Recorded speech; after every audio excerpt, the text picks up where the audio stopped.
Oh, hello. Today I'm diving into a bizarre kids safety video that was made in 1988. And let me tell you something, this one stands the test of time. It's got a vampire, a werewolf, a witch, an alien, and Jason Voorhees. It's simply fantastic. The main character is an adult who's playing a little girl with a drinking problem. You know? This video was shown in schools and it was distributed to audiences via coupon by its sponsor, Triaminic. They made a cough medicine for kids. Cough syrup and a movie? Can you imagine a drug dealer trying to sell cough syrup? I also got this, and to sweeten the deal, I got this video. You got time, cop? Nah, never mind. It's got a stacked cast of recognizable actors like Andrea Martin and Joe Flaherty, both from SCTV, which is basically a Canadian version of Saturday Night Live, and Meshack Taylor from the Mannequin movies. And to top it all off, it's directed by Stuart Gordon, the horror master behind the gory classic Reanimator. Not exactly the first person you'd think of when making a kid's safety video, but that's why this thing works. Kid Safe was sandwiched right between Gordon's two wildly different films, 1986's Dolls and 1989's Robot Jox. I've never seen either film, but Robot Jox looks genuinely interesting and kooky.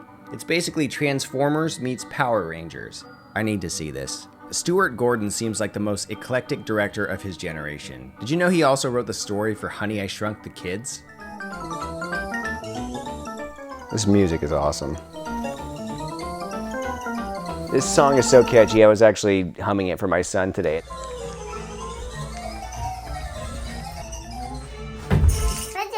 No. You can see the shadow of a crew member in the back.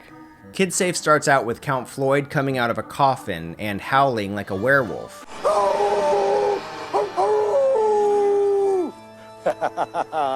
And introducing us to Monster Chiller Theater. Welcome to Monster Chiller Horror Theater. Joe Flaherty played this character many times on SCTV. On that show, he also called each of his character segments Monster Chiller Theater. This movie has no qualms about copyright infringement, which I respect. Then Count Floyd ad-libs his introduction of what we're about to see. It's gonna be so scary, you're gonna... So, watch the movie. Way to stick the landing there, Floyd. That was great, Count Floyd. Can we just do one more take? I think you got it. The main character, Kathy, has never been left home alone before. By the way, if you've never seen SCTV, you might also recognize Andrea Martin as Aunt Vula from the My Big Fat Greek Wedding movies. She's awesome. She gets scared because it's a relatively stormy night, so she tries to calm her nerves by watching TV. Naturally, there's nothing on but horror movies and car crashes. When that doesn't work, she goes to the kitchen to make some cinnamon toast. A little cinnamon toast. That'll calm my nerves. A little cinnamon toast. Cinnamon toast! Cinnamon toast! That always calmed my nerves. It's nothing like a nice piece of cinnamon toast. Oh, you totally could reach the bread. I don't know what's with the jumping on the counter. While waiting for that to cook, she finds her parents' gin in the cupboard. My parents always drink this to calm their nerves. Oh, so her parents are alcoholics, though. She sees them drinking it to calm their nerves. She takes a huge gulp and then spits out very little. She's gonna be feeling that. From this point on, she's feeling the booze, and it heavily influences the rest of her decisions. Oh, I hope I'm not drunk or something. She hears a sound from the bedroom. Once there, she realizes that the light doesn't work. I knew I should have changed that this morning. You're 8 years old. What 8-year-old changes their own light bulb? We see that she's surrounded by creepy dolls and toys.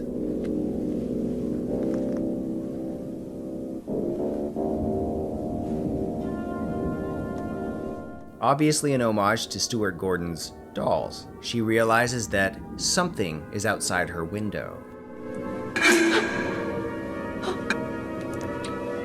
It's just a branch scratching against the window. It's just a branch scratching against the window. But it turns out it's just a tree branch. By now, she's really feeling the alcohol when the smoke alarm goes off in the kitchen. The toaster is letting out a huge amount of smoke, so she does what any kid that's 8 and drunk would do. She sticks a fork in it and gets electrocuted.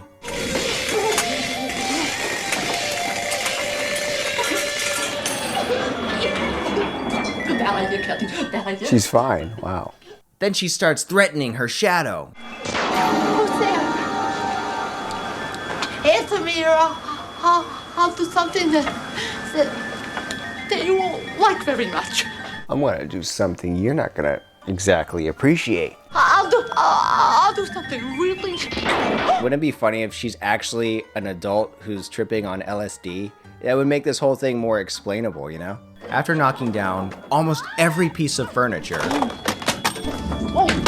Oh, you missed a piece of furniture. she calls the cops. Help! There's a real emergency over here! Send help fast! She crawls to the fridge where she can't tell that the ketchup bottle has ketchup in it. What's this? I can't read the label. Maybe if I smell it. I don't know. Oh! It's obviously ketchup. What's that? I'm 37 years old. I'm reviewing a kid safety video on a Saturday night. And I'm like, losers, get a life to the traffic outside. Then sirens approach and she freaks out, thinking it's aliens. Then someone patiently knocks on the door. A fireman enters as if there isn't a fire emergency. I mean, shouldn't you be busting in the door? I mean, there's a fire in there. Get in there. Then she runs into a cop and a paramedic. Oh, I'm bleeding! Wait a second. What? Ketchup? Like, what if that was just blood? I mean, what were you gonna do then? Our three intrepid heroes on the job are Ernie the cop, Tina the paramedic, and Marty the fireman.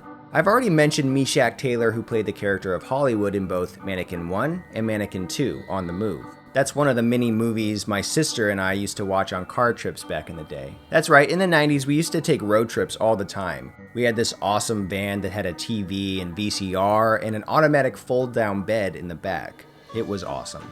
Ernie is played by Stephen Lee, who had just starred in Stuart Gordon's Dolls a couple of years earlier. He also went on to play Tom Arnold in Roseanne and Tom Behind the Scenes, about Tom and Roseanne Barr's real-life relationship drama. Tina is played by Shuko Okune, who starred in all 22 episodes of ER. Not the George Clooney ER, this ER. I guess the difference is the slash in between the E and the R. Anyway, still thinking Marty is an alien from Mars with a laser axe. Big laser axe. Ernie faces down the supposed threat. Okay, man from Mars, or whoever you are, come out with your hands in the air. That is if you have any hands. This is so badass. Well, small world, isn't it? You know each other? Oh, yeah. You see, there's an interesting love triangle going on between the three adults. At least that's what takes up most of the story from here on out. Ernie and Marty are angling for Tina the entire time. I guess they all work together. This must be a very small town. Marty and Tina go to aerobics class. Oh, you've been taking aerobics classes, huh? Well, we go to the same health club. Ah, I see. I love the pain on Ernie's face. These guys are simping, and Tina's playing them like a master. Listen, if you got an old game of checkers to play back at the firehouse or feed the Dalmatian or something, feel free to do so, okay? Ernie and Tina obviously have history, with Tina referring to his overly eager and macho personality multiple times. You stay here with the kid. Here you go, being the hero again. This is just the sort of thing I was talking about. He's a cop. What do you want him to do? Ernie, this is exactly the sort of thing you do that drives me crazy. Where do you see him do all this stuff? Anyway, after they take Kathy through a planned musical number called Stop, Drop, and Roll, Stop, stop, stop, stop, you run around. Drop, drop, drop. Get down on the ground and roll, roll, roll. Roll, roll, roll. Totally remember this. This is awesome. Roll, roll, roll. That's better than aerobics. Ernie finds out that Kathy was drinking gin. I couldn't help but notice this open bottle of liquor. Oh, that. Yeah, that. You haven't been hitting the booze! Have you, kid? You're not gonna. But surprisingly lets her off the hook. Why don't they call her parents at this point? She's drinking, she started a fire, she's home alone. They never once asked for the parents' number. Do you know where the fire extinguisher is located? We don't have one of those, but that's okay, because you can just throw water on a fire. Not a grease fire, it'll just spread it. You know what? I didn't realize that. Mama! Mama! And then the guys try and go on a date with Tina once more. I guess we better shove off. Right, Tina? Yeah, I could give you a ride in the old squad car, Tina, if you like. No, thank you, Ernie. She'd rather ride with me on the old hook and ladder. What the hell is going on here? Did we really need this B story that bad? I mean, anyway, then they all leave. Well, I think I'll make some cinnamon toast. It turns out Kathy won the lottery. She opens the door and gets guilted once again by our intrepid heroes who literally have nothing else to do that night. The kids' folks tell her never to let strangers into the house. Well, who are you guys? You guys are strangers. These people could be scamming Kathy. That's the thing. She gets a quiz on everything she's learned so far, including how to stop a bloody nose. I thought it was supposed to be the bridge that you held with a little pressure. Am I wrong about this? And how to perform the Heimlich maneuver. Then it's finally time for everyone to leave for good. But not before the guys try and win Tina one last time. Well, now that we all know the Heimlich maneuver, what do you say we go out and get that piece of hot apple pie? Oh, calm down. Hot apple pie with melting cheese. Can't, guys. What do you mean? What do you mean melting cheese with pie? That's the weirdest part of this whole video. Like, why melted cheese? Who eats melted cheese with pie? They're very horny, those two guys. Unfortunately for them, it turns out she's got a boyfriend. My boyfriend's picking me up. We have a date. Bye. Date? Tina? Ooh, she played you boys. What do you guys think? Do you think she actually has a boyfriend, or is she just trying to get these simps off her back? Let me know what you think. Then Kathy gets one last test.